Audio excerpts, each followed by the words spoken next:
grandissima organizzazione, appoggio familiare e tanti soldi di investimento.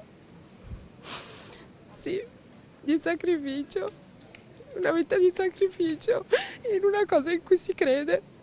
Le lacrime di una mamma e di una ricercatrice che ha dedicato 16 anni della sua vita a qualcosa in cui crede.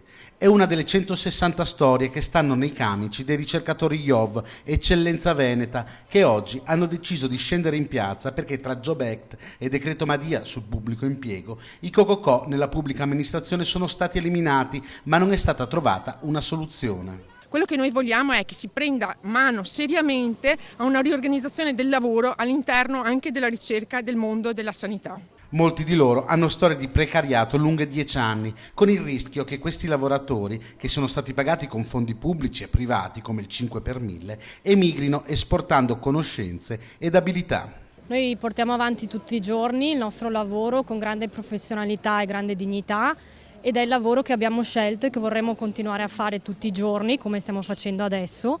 Con loro si schiera la dirigenza dello IOV che ricorda come l'istituto ha messo in atto una serie di iniziative volte ad evitare qualsiasi arresto dell'attività di ricerca e cura. Per garantire la continuità, infatti, sono stati indetti nuovi bandi con durate triennali. Il problema è nazionale, noi abbiamo cercato di affrontarlo qualche mese fa con il ribando di nuove posizioni e posizioni più lunghe in modo da assicurare loro qualche anno di tranquillità.